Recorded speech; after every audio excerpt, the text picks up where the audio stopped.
तो आज हम नया टॉपिक स्टार्ट करते हैं। जब भी नया टॉपिक स्टार्ट करेंगे उससे पहले मैं आपको एक सजेशन देना चाहता हूँ। सजेशन क्या है? यहाँ पे जो भी हम काम कर रहे हैं हम मोस्टली प्रोग्राम के ऊपर ही फोकस कर रहे हैं। लेकिन उस प्रोग्राम को करने के लिए कहीं ना कहीं लिटरेचर एसोसिएट है। ठीक है ना, लिटरेचर एसोसिएट है। जैसे कि हम प्रीवियस फंडामेंटल में जब पढ़े थे वहाँ पे हमें एरिथमेटिक ऑपरेटर यूज करना पड़ रहा था। ठीक है, एरिथमेटिक ऑपरेटर्स हम यूज कर रहे थे। तो अभी जब भी आप ऑपरेटर्स यूज कर रहे हैं तो एरिथमेटिक ऑपरेटर्स क्या है इसका थ्योरी आपको एटलीस्ट जानना चाहिए। क्यों जानना चाहिए? क्योंकि आपके इंटरव्यू या वाइवा में लिटरेचर पहले क्वेश्चन पूछा जाएगा। उसके बाद आपका प्रोग्रामिंग लेवल टेस्ट होगा या प्रोग्राम पहले दिया जाएगा और उसके एसोसिएटेड लिटरेचर आपको पूछा जाएगा। ये रीजन है। तो अभी क्वेश्चन ये है कि मैं अगर जावास्क्रिप्ट पढूं कहाँ से पढूं। तो मोस्टली जावास्क्रिप्ट हम अ, कहीं से ही पढ़ सकते हैं, बट जो प्रोग्रामिंग वर्ल्ड है वो सजेस्ट करता है कि डॉक्स पढ़े। डॉक्स का मतलब होता है डॉक्यूमेंट्स। तो यहाँ पे हम किसको फॉलो करें? मोस्टली एमडीएन फॉलो करते हैं। ठीक है, ये आपका एमडीएन को फॉलो करके जावास्क्रिप्ट पढ़ाया जाता है। पढ़ सकते हैं बहुत कुछ। एमडीएन के ऊपर आपको डॉक्यूमेंट्स मिलेगा। लेकिन जब भी आप एमडीएन पढ़ने के लिए ट्राई करेंगे आपको हो सकता है कि बहुत सारी चीजें समझ में आए, बहुत सारी चीजें समझ में ना आए। लेकिन अगर समझ में नहीं आता है तो उसके एसोसिएटेड और कुछ साइट्स हैं तो उसको फॉलो करना चाहिए। मैं आपको एमडीएन पहले दिखाते रहूँ। तो अगर आपको यहाँ पे टाइप करें जावा स्क्रिप्ट ट्यूटोरियल टाइप कर देते हैं। तो जावास्क्रिप्ट ट्यूटोरियल अगर टाइप करेंगे तो बहुत सारे जावास्क्रिप्ट ट्यूटोरियल आपको मिल जाएगा। ठीक है, यहाँ पे बहुत सारे ऑप्शंस आपको मिलेंगे। लेकिन यहाँ पे एक ऑप्शन है एमडीएन वेब डॉक्स। तो यह है developer.mozilla.org। ठीक है, तो अगर आप इसको फॉलो करते हैं तो यहाँ पे आपको बहुत सारा इंफॉर्मेशन मिलेगा। जैसे कि पहला है इंट्रोडक्शन।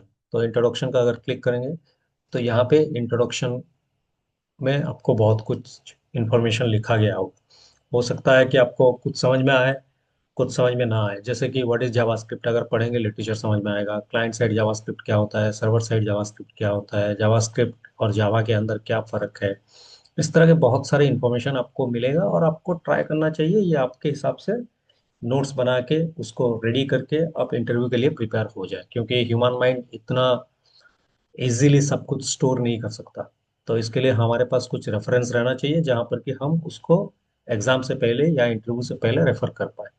ठीक है, गेटिंग स्टार्टेड विद जावास्क्रिप्ट, तो ये सब आप थोड़ा बहुत आपको नॉलेज होगा। जैसे कि कंसोल लॉग आपको बताया गया है। तो अगर यहाँ से समझ में नहीं आया तो क्या करें? तो हम जो भी चैप्टर्स पढ़ेंगे इसके ऊपर ही बेस होगा। जैसे कि मैं लास्ट क्लास में आपको कुछ बोला था कि सिलेक्शन स्टेटमेंट यूज करूंगा जो कि है आज का कंट्रोल फ्लो एंड एरर। उसके बाद बोला था कि लूप यूज करेंगे जो कि ये है। फंक्शन पढ़ने के लिए बोले थे तो फंक्शन। इसके बाद जाके हम मैं बोला था कि आपको हम यूज करेंगे क्या, ग्राफिकल स्क्रीन यूज करके काम करेंगे। ठीक। तो मेरा सजेशन ये है कि आप इसको फॉलो कीजिए। अगर यहाँ पे आपको कहीं पे दिक्कत होता है तो आप बाकी जो ट्यूटोरियल साइट्स हैं उनको फॉलो कर सकते हैं। लेकिन यहाँ से आधा वहाँ से आधा पढ़ के मत कंफ्यूज करिए अपने आप को। जो भी ट्यूटोरियल फॉलो कर रहे हैं नहीं समझ में आया तो दूसरा ट्यूटोरियल को हाथ लगाइए।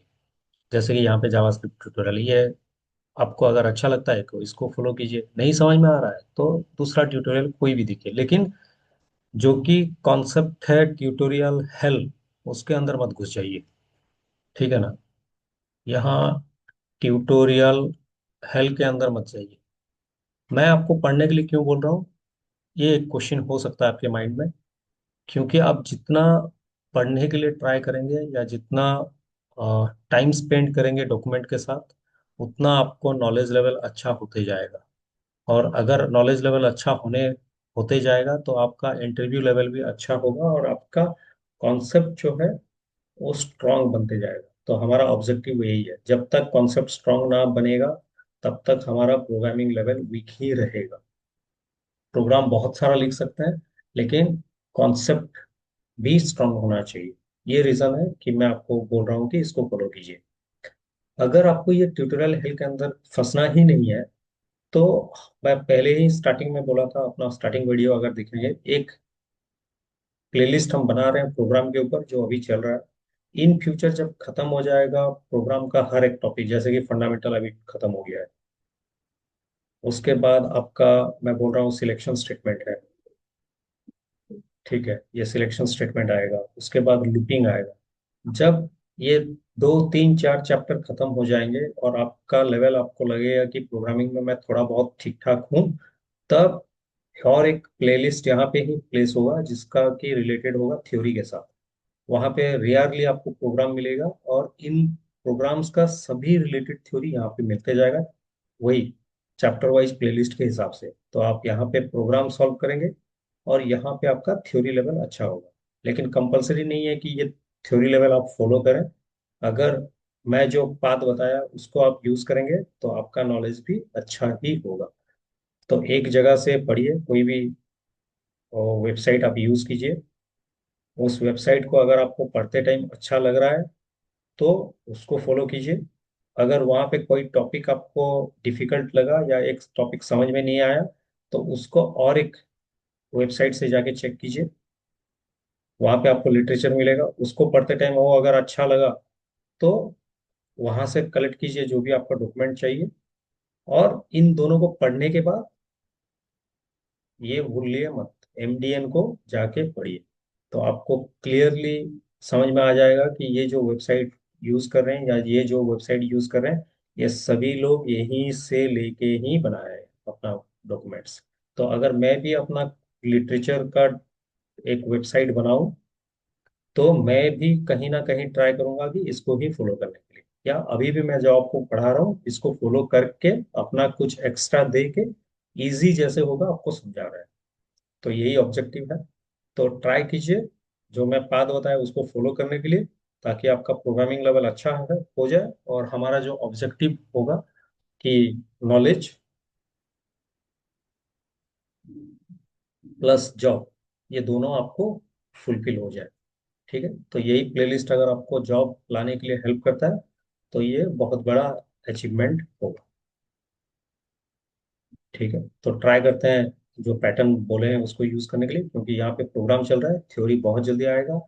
नेक्स्ट आपको और एक प्लेलिस्ट आएगा जहाँ पे कि इंटरव्यू क्वेश्चन या आपका खुद का लेवल टेस्ट करने के लिए आपको क्वेश्चंस मिलते जाएंगे। ठीक है, जो कि आप अपने आप को जज कर सकते हैं कि आपका प्रिपरेशन कहाँ तक है या किस लेवल पे है। तो होप आपको समझ में आ गया, मैं जो पैटर्न बोला उसको फॉलो कीजिए, और ये पैटर्न ऑलरेडी प्रूव्ड पैटर्न है, ये ऑलरेडी प्रूव्ड है। ठीक है ना, ये ऑलरेडी प्रूव्ड है, क्योंकि मैं ऑलरेडी इसको अपने ऑफलाइन क्लासेस में यूज करता हूँ और इससे सक्सेस भी हमें मिला हुआ है, जो कि स्टूडेंट फॉलो करते हैं। तो मैं यही सजेस्ट आपको भी कर रहा हूँ, तो ट्राई कीजिए करने के लिए। तो अब चलते हैं हमारे टॉपिक के ऊपर। जो टॉपिक यहाँ पे आप ऑलरेडी देख रहे हैं कंडीशनल स्टेटमेंट्स बोल के लिखा हुआ है, तो मैं इस टॉपिक के ऊपर चलता हूँ, कंडीशनल स्टेटमेंट्स। तो कंडीशनल स्टेटमेंट्स क्या है? तो हम एक क्वेश्चन किए थे कि write a program to accept a 3 digit number and display sum of digits. ठीक है, डिस्प्ले सम ऑफ डिजिट्स। तो आप ये प्रोग्राम फंडामेंटल के क्लास में कर चुके हैं, सम ऑफ डिजिट्स वाला। लेकिन यहाँ पे मैं एक स्टेटमेंट आपको दिया था, आप अगर आप बोल रहे हैं किसी यूजर को 3 डिजिट नंबर डालो, वो अगर कहीं पे 2 डिजिट डाल दिया या कहीं पे 4 डिजिट नंबर डाल दिया, तो तब आपका प्रोग्राम फेल्योर ही है। तो तब क्या करना चाहिए अगर ऐसा स्टेटमेंट या ऐसा सिचुएशन आए? तो हमारा प्रोग्राम के पास ये एलिजिबिलिटी या ये रेस्ट्रिक्शन होना चाहिए कि यूजर अगर 3 डिजिट को छोड़ के और कोई भी नंबर डाल रहा है तो उसको हम अलाउ नहीं करेंगे, और बोल देंगे कि तू 3 डिजिट ही नंबर डाल। होप आपको समझ में आ चुका है क्यों कंडीशनल स्टेटमेंट्स रिक्वायर्ड है। ठीक है, नेक्स्ट, अगर एक 3 डिजिट नंबर लेते हैं और हम बोलते हैं कि उस नंबर को आप रिवर्स करो, ये भी आप कर चुके हैं। सपोज मैं 123 लिया हूँ और इसको रिवर्स करें तो 321 आएगा। लेकिन उसी जगह पे अगर 121 लिया हूँ, उसको रिवर्स करने पर 121 ही आएगा। तो ओरिजिनल नंबर और रिवर्स ऑफ द नंबर अगर सेम होता है तो उसको हम बोलते हैं पैलिंड्रोम नंबर। ठीक है। तो मैं अगर आपको क्वेश्चन दूं कि accept a three digit number and check whether it is palindrome और नॉट, तो तब आपको यहाँ पे कंडीशनल स्टेटमेंट चाहिए। जब भी आप कोई यूजर नेम प्रोवाइड करते हैं, ओरिजिनल केस में अगर रियल लाइफ में जाए, कहीं पे यूजर नेम प्रोवाइड करते हैं और कहीं पे पासवर्ड प्रोवाइड करते हैं, अगर यूजर नेम सही होगा या पासवर्ड सही होगा या दोनों सही होगा, तब जाके आप अपना मेल या और कुछ ओपन कर सकते हैं। आज के डेट में सबके पास फोन लॉक फोन है, और फोन में हमारा कैमरा डिटेक्ट करने के लिए या सेंसर डिटेक्ट करने के लिए ऑप्शंस है। तो वहां पर भी अगर हमें कभी कुछ यूज करना है, तो वहां पे भी कंडीशनल स्टेटमेंट्स चाहिए। जब कंडीशनल स्टेटमेंट वहां पे चाहिए जबकि आंसर ट्रू होने पे ही आपको डिस्प्ले करेगा। ठीक है, मतलब ये आंसर हमेशा एक ही बार ही डिस्प्ले करेगा। तो अभी आपको समझ में नहीं आएगा मैं जो स्टेटमेंट दे रहा हूँ, तो इसको बाद में डिस्कस करेंगे। तो पहले कंडीशनल स्टेटमेंट्स का मोटो ये है कि display answer on the basis of a condition. ठीक है, ये मोटो है। तो अभी आपको मैं क्या बोला, कंडीशनल स्टेटमेंट एक स्टेटमेंट है जहां पर कि आपको आंसर डिस्प्ले होगा या रिप्रेजेंट होगा, जहां पर कि एक कंडीशन हम ट्रू मानेंगे। On the basis of a condition बोला हूं, तो कंडीशन जब ट्रू होगा या आंसर डिस्प्ले करेगा। तो अब आपको क्या करना चाहिए, मैं बोला कंडीशनल स्टेटमेंट्स क्या है, तो आपको जो लिटरेचर पढ़ने का तरीका बताया उसको जाके पढ़ना चाहिए। ठीक है। तो अब कंडीशनल स्टेटमेंट्स कितने टाइप के होते हैं, तो कंडीशनल स्टेटमेंट्स यहाँ पे मोस्टली पहले होता है इफ, इसको हम बोलते हैं सिंपल इफ। ठीक है। नेक्स्ट है इफ एल्स। नेक्स्ट है आपका एल्स इफ, इसको हम normally multiple if else if statement भी बोलते हैं। तो इतना हो गया, तो इन सभी को मिला के हम और एक स्टेटमेंट यूज करते हैं जिसका नाम है नेस्टेड इफ।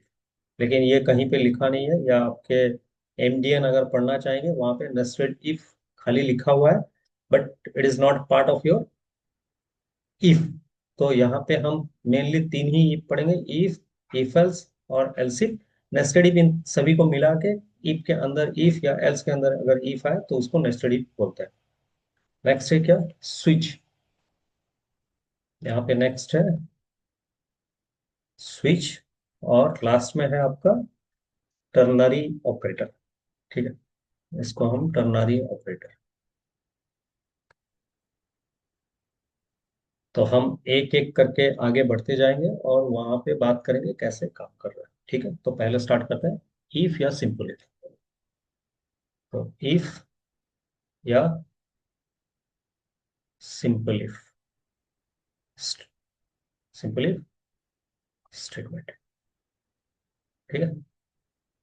तो मैं इसका सिंटेक्स लिख रहा हूँ, सिंटेक्स का मतलब कैसे यूज करना चाहिए। तो इफ ब्रैकेट के अंदर कंडीशन आपको यूज करना होगा, और यहाँ पे आपको एक स्टेटमेंट देना होगा। अगर स्टेटमेंट दे रहे हैं, जब भी कंडीशन ट्रू होगा तब ये स्टेटमेंट आपको डिस्प्ले करेगा। ठीक है। लेकिन जावास्क्रिप्ट ने सजेशन ये है कि आपका एक सिंगल स्टेटमेंट हो या मल्टीपल स्टेटमेंट हो, इनको पेयर ऑफ कर्ली ब्रेसेस में रखें। ठीक है। तो इसको आप इस तरह नहीं लिख के इस तरह भी लिख सकते हैं, इफ कंडीशन कर्ली ब्रैकेट फिर स्टेटमेंट्स और यहाँ पे कर्ली ब्रैकेट। बट सजेशन ये है कि आप इसको फॉलो किया जाए। तो हम इसके ऊपर बात नहीं करेंगे और इसको लिखेंगे भी नहीं, ट्राई करेंगे इसको अवॉइड करने के लिए। तो हम इसी फॉर्मेट में लिखने के लिए ट्राई करेंगे। ठीक है। तो जब भी आप एक कंडीशन यूज करने के लिए ट्राई करें, तो आपको रिलेशनल ऑपरेटर्स जरूरत होगा। ठीक है, यहाँ पे रिलेशनल ऑपरेटर्स जरूरत होंगे। तो रिलेशनल ऑपरेटर्स क्या क्या है, जैसे कि अरिथमेटिक ऑपरेटर हम यूज करें उसी तरह रिलेशनल ऑपरेटर्स हैं। Greater than, less than, greater than equal to, less than equal to, not equal to, और डबल इक्वल टू। ठीक है। तो यहाँ पे मैं रिलेशनल ऑपरेटर जो बताया, यहाँ पे एक या दो ऑपरेटर मैं छोड़ दिया हूँ। तो अगर आप पढ़ने का हैबिट ट्राई कर रहे हैं, रीड करने के लिए ट्राई कर रहे हैं, जैसे कि मैं सजेस्ट किया, तो आपको मालूम चलेगा कि मैं क्या ऑपरेटर छोड़ा हूँ। तो आप अगर पॉसिबल है तो उसको कमेंट में मेंशन कीजिए, ताकि हमें मालूम चलेगा कि आप सही तरीके से जा रहे हैं। अगर पॉसिबल नहीं है, नेक्स्ट वीडियो देखिएगा, मैं इसमें क्या छोड़ा हूँ उसको आपको बताऊंगा और दिखाऊंगा भी रिलेशनल ऑपरेटर्स कितने टाइप के हैं। ठीक है। तो अभी के लिए मैं इतना ही ऑपरेटर दे रहा हूँ और आपको बता रहा हूँ यहाँ पे एक ऑपरेटर या दो ऑपरेटर मैं छोड़ा हूँ। ठीक है, तो आपको बताना है कौन सा ऑपरेटर छोड़ा हूँ। तो अब चलते हैं इसके ऊपर, एग्जाम्पल के ऊपर। मैं चाहता हूँ कि कोई एक वेरिएबल लेते हैं, और वो वेरिएबल में हम ट्राई करेंगे कि अपना नाम प्रिंट करने के लिए, अगर वो वैल्यू वेरिएबल का 18 से ज्यादा होगा, तो हम क्या लिखेंगे, इफ वेरिएबल है एन, अगर ये ग्रेटर देन 18 है, तो हमें प्रिंट क्या करना है, अपना नाम। तो मैं अपना नाम प्रिंट कर रहा हूँ, कंसोल डॉट लॉग, मैं अपना नाम प्रिंट कर रहा हूँ, मुरली शर्मा। ठीक है। और यहाँ पे ब्रैकेट को क्लोज कर रहा हूँ। तो अब इसका मतलब क्या है, मेरे पास एक वेरिएबल है जो कि एन है, और यहाँ पे कुछ वैल्यूज है। तो केस क्या हो सकता है, वेरिएबल का वैल्यू 18 से ज्यादा हो सकता है या 18 से कम भी हो सकता है। तो मैं एक वैल्यू ले रहा हूँ, एग्जांपल अपने हिसाब से 20। तो इफ यहाँ पे क्या हुआ, 20 इज ग्रेटर देन 18, कंडीशन क्या है, ट्रू है। तो ट्रू होने पर ये अंदर आएगा और इस अंदर के स्टेटमेंट को प्रिंट करेगा। तो क्या प्रिंट करेगा, बुल्ले शर्मा। तो ये बुल्ले शर्मा प्रिंट करेगा। होप आपको समझ में आया है। लेकिन ध्यान में रखिए, जब भी आप एक ओपनिंग ब्रैकेट और एक क्लोजिंग ब्रैकेट देते हैं, इसको हम बोलते हैं ब्लॉक। ठीक है, इसको हम बोलते हैं ब्लॉक। तो अगर एक सिंगल स्टेटमेंट है और आप इस ब्लॉक को यूज नहीं कर रहे हैं, तब भी ये काम करेगा। लेकिन अगर एक कंडीशन के लिए आपको एक से ज्यादा स्टेटमेंट प्रिंट करना है या एक से ज्यादा काम करना है, तब अगर आप ये कॉली ब्रैकेट नहीं देते हैं, तब ये अपने हिसाब से कुछ आंसर दिखाएगा जो कि आप एक्सपेक्ट भी नहीं कर सकते एज ए बिगिनर। ठीक है। तो मैं यहाँ पे सेकंड ऑप्शन दे रहा हूँ, एन में कितना आएगा, 15। तो if 15 is greater than 18, condition क्या है, फॉल्स है। तो फॉल्स होने पर ये अंदर नहीं जाएगा और इसको काम भी करवाएगा नहीं, तो कुछ आंसर मिलेगा ही नहीं। तो हो आपको समझ में आ चुका है मैं जो बोल रहा हूँ। तो अगर समझ में नहीं आया, थोड़ा रिपीट कर लीजिए, आपको समझ में आ जाएगा। अब चलते हैं डायरेक्टली प्रोग्राम के ऊपर, और उस प्रोग्राम के बेसिस पे काम करना चालू करते हैं, ताकि आपको और भी क्लैरिटी आए। तो क्वेश्चन ये है, write a program to accept a number and display your name if the number is more than 18। ठीक है। तो यहाँ पे जो प्रीवियस केस में आप एक्सपेक्टेड आउटपुट लिखे थे, वहां पे एक ही सिचुएशन था, इसके लिए एक ही सिचुएशन के हिसाब से हम एक्सपेक्टेड आउटपुट लिखे थे। लेकिन यहाँ पे हमें कितना एक्सपेक्टेशन हो सकता है, हमें वो चेक करना होगा। मतलब एक वैल्यू 18 से ज्यादा हो सकता है। तो इसके लिए पहला केस क्या है, केस वन, वैल्यू जो कि 18 से ज्यादा होगा। तो क्या क्वेश्चन करेंगे हम, एंटर ए नंबर, तो कितना, 20। तो 20 18 से ज्यादा है, तो क्या आंसर देगा, माई नेम इज, अपना नाम लिखता है जो मैं लिखा हूँ, बुल्ले शर्मा। दूसरा केस क्या हो सकता है, 18 से कम। तो यहाँ पे क्या आएगा, एंटर ए नंबर, कितना, 15। तो 15 जब भी देंगे, ये कुछ आंसर दिखाएगा ही नहीं। ठीक है। तो केसेस बहुत सारे हो सकते हैं। तो केसेस बहुत सारे हैं, मतलब उतनी बार हमें प्रोग्राम को रन करना है, उतनी बार या उससे ज्यादा। आप बोल सकते हैं कैसे, सपोज मैं यहाँ पे 20 दिया, उसके बाद 25 दूंगा, उसके बाद 70 दूंगा, तो कितनी बार होगी? मेरी मर्जी। लेकिन एक, वो जितना भी नंबर डाला वो सब 18 से ज्यादा है, तो ये एक केस वन हुआ। नेक्स्ट, केस टू क्या है? एंटर नंबर, 15 दिया, उसके बाद 14 दे सकता हूँ, 8 दे सकता हूँ, 10 दे सकता हूँ, तो क्या हुआ? वो सब 18 से कम है, तो इसके लिए ये केस टू हुआ। तो प्रोग्राम को आप मिनिमम जितनी केसेस है उतनी बार रन करेंगे, या उससे ज्यादा रन कर सकते हैं मैं, लेकिन मेरा सजेशन एटलीस्ट उतनी बार रन करना। तो अब प्रोग्राम लिखते हैं। ठीक है, तो अब क्या प्रोग्राम लिखते हैं? जो पहला स्टेटमेंट क्या है? Enter a number. तो एक वेरिएबल में डालते हैं, वेरिएबल एन इक्वल टू, क्योंकि ये इंटीजर टाइप का है तो हमें पार्स इंट लेना होगा। और यहाँ पे क्या बोला है? प्रॉम्प्ट डबल कोट के अंदर एंटर ए नंबर। ठीक है, enter a number.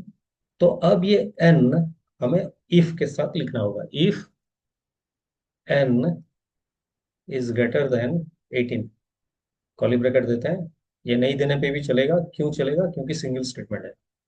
Console dot log, लेकिन अच्छा प्रैक्टिस है दीजिए, क्योंकि जावास्क्रिप्ट ने बोला है ये। कंसोल लॉग क्या? My name is Bulle Sharma. ठीक है, स्टेटमेंट सेमीकोलन भी डाल रहा हूँ, और यहाँ पे इसको बंद कर रहा हूँ। तो पहले इसको रन करके देखते हैं ये कैसे काम कर रहा है, उसके बाद जाके सोचेंगे कि ये कैसे इंटरनली काम करता है। ऑनलाइन जावास्क्रिप्ट कंपाइलर, इसको ओपन किए, इसको मैं राइट साइड में ले जाता हूँ ताकि ये लेफ्ट साइड में डिस्प्ले हो। ठीक है, और इसको मैं हटा दे रहा हूँ। तो वेरिएबल एन इक्वल टू क्या? Parse int prompt enter a number if N greater than 18, curly bracket start, enter, console dot log my name is Murli Sharma. ठीक है, तो मैं अभी इसको रन कर रहा हूँ, पहली बार रन कर रहा हूँ। वैल्यू कितना दिए थे हम यहाँ पे 20 दिए थे, तो वैल्यू मैं कितना दे रहा हूँ? 20। क्या दिखाया? My name is Bulle Sharma, तो पहला केस काम किया। सेकंड, इसको फिर रन कर रहा हूँ, सेकंड केस में 15, तो ये आंसर कुछ दिखाएगा ही नहीं। तो अब मैं बोला था अगर सिंगल स्टेटमेंट है ईफ के बाद तो ब्रैकेट नहीं देने पे भी काम करेगा। इसको हटा दे रहा हूँ। ठीक है, थोड़ा स्लो हो गया है, वेट करते हैं।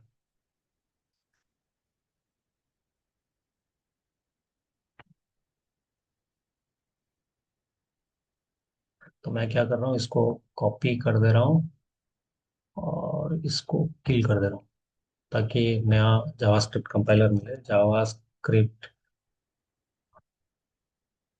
ऑनलाइन जावास्क्रिप्ट कंपाइलर, इसको ओपन करते हैं, इसको हटाते हैं यहाँ से, और सेम चीज को यहाँ पे मैं बंद कर दे रहा हूँ।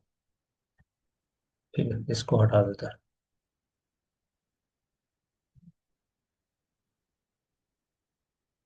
और अब रन करते हैं। ठीक है, 20, और यहाँ पे 15, तो ये सही से काम किया। ठीक है, अगर नहीं तो हम इसको यहाँ पे इस तरह कर्ली ब्रैकेट डाल सकते हैं, और इसके बाद इसको क्लोज भी कर सकते हैं। ठीक है, फिर रन कर रहा हूँ, 50, और फिर रन कर रहा हूँ 12। तो मैं जो बताया आपको सही से काम कर रहा है, लेकिन सजेशन यह है कि आप इसको इसी फॉर्मेट में लिखें। तो आगे फ्यूचर में यही फॉर्मेट आपको बहुत जगह काम आएगा, चाहे आप रिएक्ट जेएस करें या नोड जेएस करें या नेक्स्ट जेएस करें, कहीं पे भी यही फॉर्मेट आपको देखने के लिए मिलेगा। तो अभी से प्रैक्टिस करते रहिए ताकि आपको प्रॉब्लम ना आए। तो अब चलते हैं इसका मेमोरी आउटपुट कैसे काम करता है उसको देखने के लिए। ठीक है, मैं इसको लेफ्ट साइड में ले जा रहा हूँ ताकि मेरा पेंट जो है वो राइट साइड में ओपन हो पाए।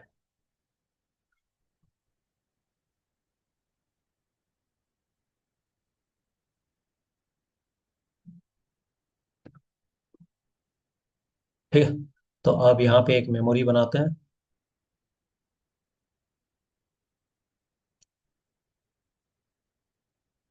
और यहाँ पे बनाते हैं क्या, आउटपुट स्क्रीन। तो पहला लाइन, वेरिएबल एन, तो एन के लिए एक जगह बनेगा। प्रॉम्प्ट की वजह से एंटर ए नंबर दिखाएगा, एंटर ए नंबर। और मुझे एक नंबर देना है क्या, 20। ये किसके लिए मैं कर रहा हूँ, केस वन के लिए। ठीक है, 20 जाके एन में स्टोर हो जाएगा। अभी ध्यान से देखिए क्या कर रहा हूँ। इफ एन में कितना है, 20, 20 इज ग्रेटर देन 18। कंडीशन क्या है, कंडीशन ट्रू है। ट्रू होने पे ये पहले इसके पास जाएगा। तो ये क्या है, opening curly bracket, enter into, for, sorry, enter into if block. तो ये ब्लॉक किसका है, इफ का। तो अभी इस ब्लॉक के अंदर घुसेगा, तो इसके लिए मैं इसको कर्ली ब्रैकेट बोल रहा हूँ, एंटर इनटू इफ ब्लॉक। उसके अंदर आया, ये काम हो गया। तो अभी क्या है, console log my name is, my name is क्या, बुल्ले शर्मा। तो ये लाइन भी खत्म। फिर क्या है, ये line, end of if block. समझ में आ चुका है होप आपको।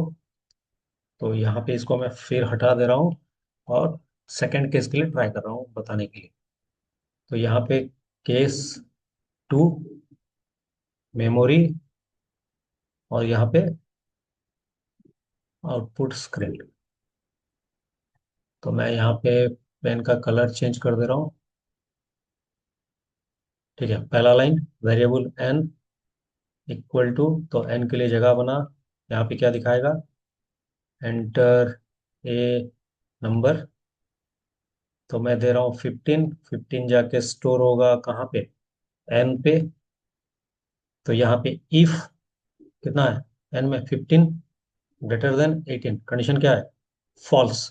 तो फॉल्स होने पर सीधा बाहर आ जाएगा, आउट ऑफ इफ स्टेटमेंट। ठीक है, होप आपको समझ में आ चुका है। तो इसको ट्राई कीजिए, प्रैक्टिस कीजिए, जो सजेस्ट किया हूँ उसको फॉलो कीजिए।